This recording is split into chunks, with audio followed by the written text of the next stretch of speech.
This is the Al-Halban district of Taiz, outside the enclave. Over 300 patients come here to the Mother and Child Hospital every day. MSF opened this facility in November 2015, as most of the city's public health structures are in the area under siege, and there is a lack of access to healthcare. Priority is given to the critically ill, pregnant women and children. Because of the airstrikes and the shelling, this mother waited until sunrise to bring her child to the hospital.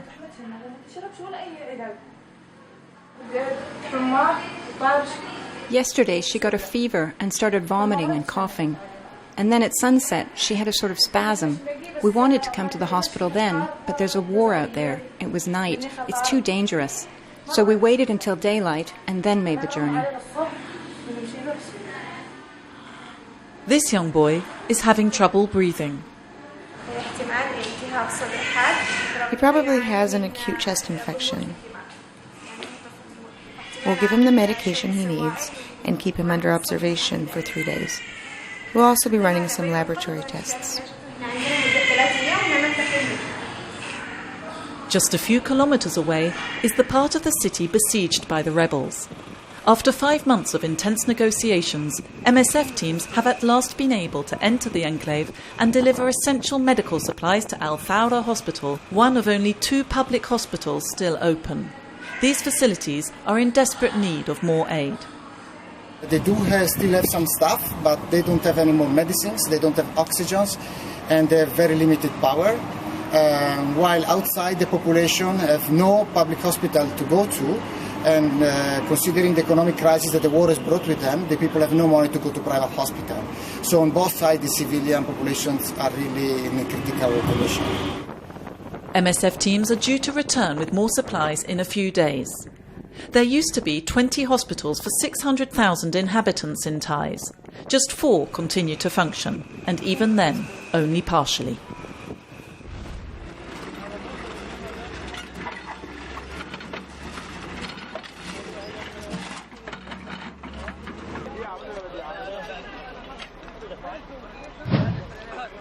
A heap of rubble is all that's left of this hospital in Idlib province. Rescue teams are sifting through the debris in the hope of finding survivors. There were 4 airstrikes on the hospital yesterday, Monday. The first 2 strikes destroyed the building, and then the other 2 targeted the people who had come to help. 9 of our medical staff were killed. Hospitals are increasingly targeted. Since January 2015, 66 MSF-supported medical facilities in Syria have been bombed or shelled on 101 separate occasions. It's now become almost impossible to provide medical aid to either the wounded or the sick. More and more doctors and nurses are leaving Syria, and patients are afraid to go to hospitals because they're being bombed. According to the United Nations, 20,000 people trying to escape from the offensive launched against the rebels in Aleppo by the regime and its Russian ally are still trapped on the Syrian side of the Turkish border.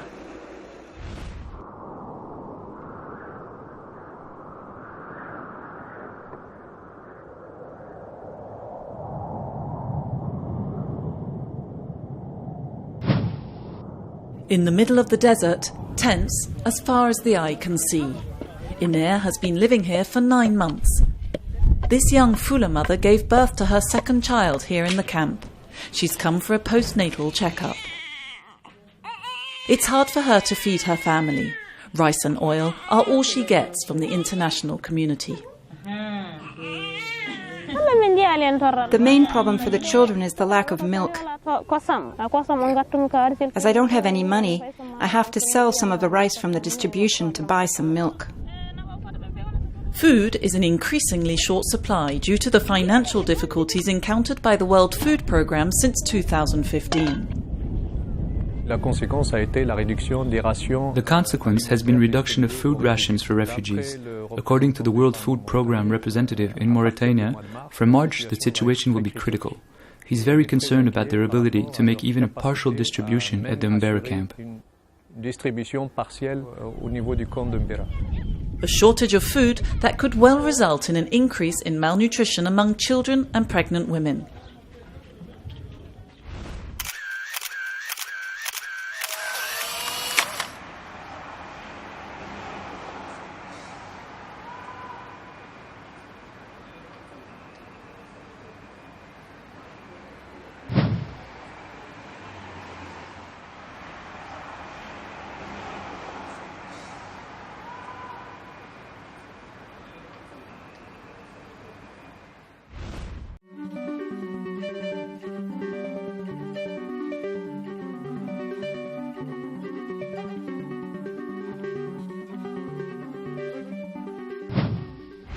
candle, a pan of boiling water, a bare wire. Accidents that cause burns are common and their consequences devastating. Take the example of Haiti. In cramped homes, children often play in the same room where food is cooked. It's not safe to use mains gas. And over 60,000 people whose homes were destroyed during a 2010 earthquake still live in camps under plastic sheeting. In the case of adults, burns are often work-related and frequently caused by defective electrical installations. Hospitals not specialised in the treatment of burns have neither the expertise nor the means to provide appropriate care, which further reduces the chances of patients surviving. But Haiti has only one specialised burns unit, the 40-bed Drouillard Hospital in Port-au-Prince. MSF admits an average of 55 patients every month. 51% of them are aged between 0 and 4 years. To understand the complexity of treating burn patients, let's take the example of a 3-year-old child. A pan of boiling water tipped over on him and he sustained burns to his head, hands and forearms. An initial evaluation establishes that 20% of his body surface area is affected. He'll be in hospital for at least 20 days. His dressings must be changed every other day, first in the operating theatre, then on the ward. The doctors have to determine the depth of the burns to see whether his skin can heal on its own or if a skin graft is required. If a graft is required, it must be done as quickly as possible, ideally within 5 days, to improve his chances of survival. Our patient must also start physiotherapy right away because as the skin heals, it will swell and retract, preventing his joints from functioning properly. To limit the damage, he will need regular physiotherapy sessions for a period of a year to 18 months. While still in hospital, the patient will receive other specialised care too. His nutritional requirements increase 2 or even 2.5 times. Pain management and psychological support are also crucial.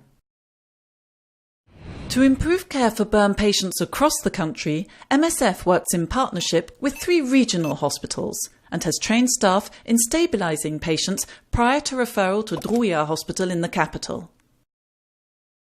And given the shortage of physiotherapists in Haiti, MSF and Handicap International are training assistant physiotherapists to give patients access to outpatient care closer to their homes.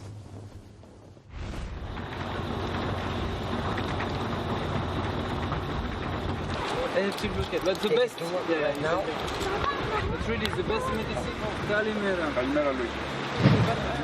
Les Grecs sont hyper généreux dans leur manière, que ce soit les volontaires, les activistes, les gens qui mettent en œuvre des choses pour augmenter la dignité, augmenter les capacités de l'accueil. Donc ça c'est émouvant.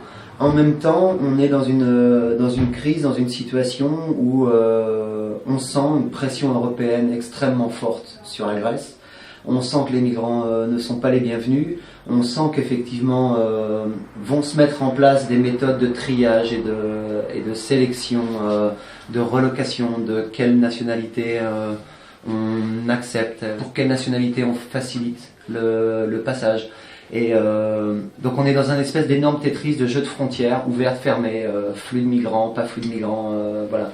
Donc on complique l'accès, on rend l'accès plus violent, plus difficile, plus inconfortable, plus insécurisant, voilà.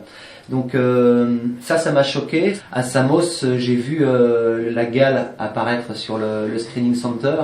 Les gens restent là 3 semaines, il n'y a pas d'eau chaude. Et quand moi je me bats avec les autorités pour imposer des standards, qui sont des standards internationaux, d'accès à l'hygiène, d'accès aux soins, d'accès à la nourriture, voilà, on a un problème de respect de la dignité sur cette route-là, quoi.